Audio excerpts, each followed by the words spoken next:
Welcome to the Fund2000.com Real Estate Podcast. My name is Chuck Ham. This episode addresses dual representation in real estate transactions. We'll talk about some of the problems it presents, why you shouldn't do it, and then why some people still do it, and when it can actually be a good thing. So there are limited times when dual representation can work out, and we'll get there, but first let's talk about the general rule, which is don't do it and why not. Generally, the issue is how can one representative or agent effectively or competently represent the interests of both parties, and the answer is they cannot. A buyer's interests are in getting the most for the lowest price. The seller's interests are the opposite. They want to give up the least and for the lowest price. Buyers want repairs which cost money, for example, but sellers don't want to do repairs because they cost money. Buyers want complete disclosures, but sellers want to disclose the minimum required information. So how does one agent represent both sides? The answer is they never actually do. The only time dual representation works out is when at least the unrepresented party is himself an agent or an attorney or very experienced and knowledgeable in the subject matter of the transaction. Representation is designed to protect one's interests. A buyer's interest could involve money, future obligations, information such as knowing the condition of the property they're purchasing, understanding contract terms, and a whole lot more. The seller's interest could be in getting the best price, not wasting time on unqualified buyers, understanding the market so as to not list for too low or too high a price. Also, a seller needs help in complying with all the contractual deadlines, so does a buyer, and demanding performance from the other side on contractual deadlines. An agent always helps a seller manage the cost of the transaction, and the buyer as well. An agent tries to keep those costs as low as possible and for a good value. So these are just a few examples. You should be getting the idea now as to how an agent can't really be both a buyer and a seller's agent, but people still do dual representation sometimes, and how does that work? First, understand that dual representation isn't truly representing both sides. It's not really a dual representation. That's just it's a misnomer almost, because you just have one agent, but the problem is that the agent can only act as fiduciary to only one of the parties, because the agent cannot act as a fiduciary to both. That's because of all the reasons I just described. A fiduciary duty requires the agent to step into the shoes of his client and put the interests of the client above his or her own interests and above anyone else's interests. When an agent's interests or the interests of another party prevent the agent from performing his or her duty to the client, then we have what's called a conflict of interest. Conflict of interest is the legal problem that we encounter with dual agency, and that could get you into some legal problems, or it could get the agent into legal problems. Law prohibits agents, attorneys, and representatives of almost any type to perform any act or service that breaches one's duties to the client. That includes conflicts of interest. There are often statutes that govern conflicts of interest, but there are so many different types of agency relationships and so many different types of situations that it's impossible for law to cover all the possible conflicts. Or in other words, it's impossible for the code to expressly, specifically address all the different types of conflict of interest problems that could arise. However, in California real estate, we do have a few laws on this matter. The most commonly required one in sales of real estate is the use of the required agency relationship disclosure. If you're watching on YouTube, I'm showing a copy of the required disclosure. This disclosure is just telling the clients about the law. This is not informed consent. What is informed consent? Informed consent usually refers to a document that you sign stating that you understand the particular situation or the particular representation that you have, and you are consenting to it.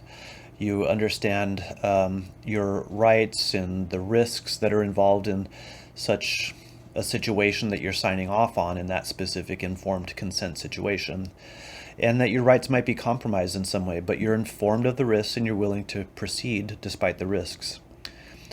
This form, on the other hand, is required when an agent is involved in a sales transaction or a lease of over 1 year. This form basically summarizes the law and a party's rights in a real estate transaction as to agency relationships, what kind of agency relationships are allowed under law, and how California law breaks those agency relationships down. And in a nutshell, it's telling you that dual agency is allowed. So let's get into the document. All right, so top paragraph, a seller's agent under a listing agreement with the seller acts as the agent for the seller only. And to the seller, that agent owes a fiduciary duty of utmost care, integrity, honesty, and loyalty in dealings with the seller.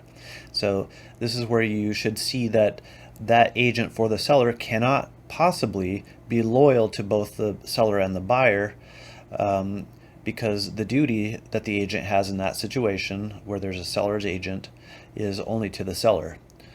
But we are stating what is required under the law to the buyer and the seller next. So this is saying a seller's agent does owe a basic minimum duty to both the buyer and the seller, and here's what it says: diligent exercise of reasonable care and skill and care in performance of the agent's duties, a duty of honesty and fair dealing and good faith, a duty to disclose all facts known to the agent materially affecting the value or desirability of the property that are not known to or within the diligent attention and observation of the parties. An agent is not obligated to reveal either party any confidential information obtained from the other party that does not involve the affirmative duties set forth above. Then it outlines a buyer's agent's duties. So if you're a buyer's agent, or if you have a buyer's agent, you can guarantee that the duty by law is that the buyer's agent owes a fiduciary duty of utmost care, integrity, honesty, and loyalty in dealings with the buyer. And that's why both parties should have their own agents. Each one wants to have somebody representing their interests at that level. But even the buyer's agent, just like the seller's agent, also has this minimum duty of representation of diligent exercise of reasonable skill and care and performance of the agent's duties, a duty of honest and fair dealing, a good faith, a duty to disclose all facts. So you can keep reading there, but that's the basic gist of it. Now let's get into agent representing both buyer and seller. A real estate agent, either acting directly or through one or more salespersons and broker associates, can legally be the agent of both the seller and the buyer in a transaction, but only with the knowledge and consent of both the buyer and the seller. So this is where you do get into an informed consent situation if the agent is going to represent both the buyer and the seller in the transaction. You want to get it in writing you want to get written consent from both the buyer and the seller. That's going to be the case, that both parties agree to that.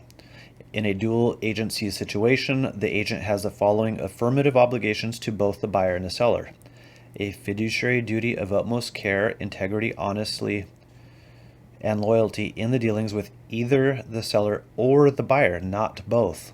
Other duties to the seller and the buyer as stated above in their respective sections. So that's what I was saying before. You can't have an agent who's loyal to both. You can't have an agent who gives his utmost care and integrity and honesty and loyalty to both the seller and the buyer. It's one or the other. But as a minimum threshold, the other duties, A, B, and C, still apply. And the minimum duties are things like reasonable care, honesty, disclosure. So that's, in a nutshell, the agency relationship disclosure. The second page, if you go to that, is just telling you all the same things, but where it is located in the Civil Code. So Civil Code section 2079.13 all the way to 2079.24, and so on. This required disclosure form is helpful, but with our culture of just signing without reading, a lot of people don't get to fully understand their rights as to agency relationships. I think a lot of times parties get duped into believing that they need to be in a dual agency situation because the market is, tight, and there aren't that many listings available, so they just accept whatever terms are presented to them without properly negotiating it.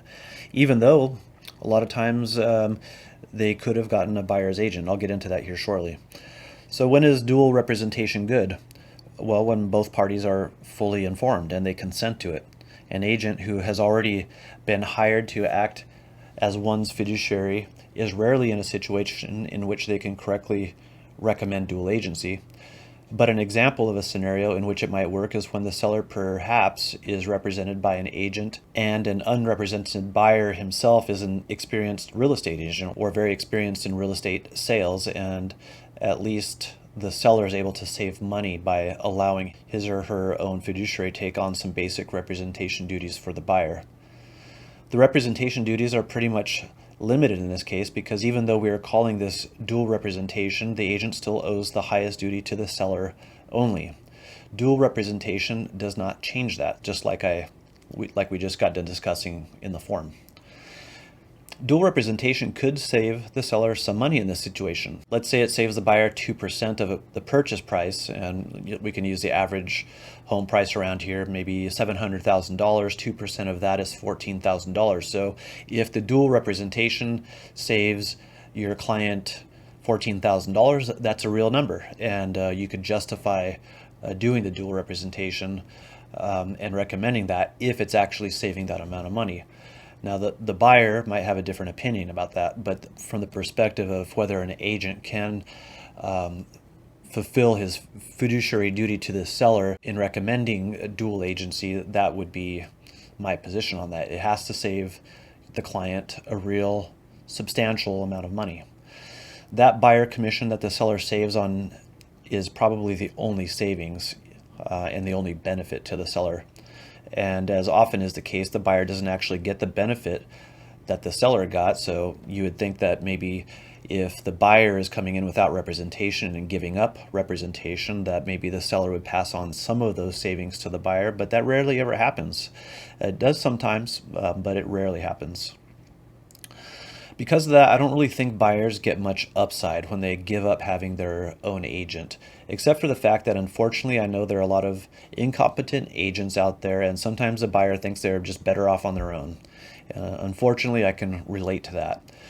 Our office has done and will continue to do dual representation, but only after careful safeguards to our client, and to ensure that our clients are actually benefiting substantially from dual representation. This almost always means saving money to our client, and almost always means not giving up information and rights unnecessarily. We always go through an informed consent process to make sure all parties consent to that situation and make sure that there is a benefit to everybody involved. Our office also adds value by performing closing services when we represent one of the parties in the transaction. So you can theoretically save on escrow fees and other closing fees if our office is representing one side. Then we can perform that third-party neutral escrow role in the transaction. We don't do it often, but we do it in special circumstances. Our office always saves our clients money through all forms of representation, as well as services that require no representation, such as recording documents in private transactions. Maybe you are a seller who takes back a note and a trust deed on the sale of your transaction instead of taking all the money up front in a loan. And that could be the case coming up in future months or years as the market declines. Sellers might have to do some creative financing. We can help with all that. We can get the trust deeds recorded for you. We're set up to do electronic recording. We get documents like that recorded very quickly, just like escrow companies. Our in-house lender is available 24/7 to pre-qualify all buyers independently. This is a benefit to sellers because we reduce sellers' risk of wasting time with unqualified buyers. Unqualified buyers sometimes have to back out of transactions because of underwriting problems. Maybe they have more debt than was expected, or their income isn't quite what they said it was. We can avoid all those problems by because we can foresee, we can get all the documentation up front, because that's what they have to do to qualify for the loan anyways. That's why you want agents and a representation who's going to make sure all of that is covered. Well, our office is a lender as well as a sales agency. We're also very competitive with firms like Redfin, who give back half of the realtor commission upon closing.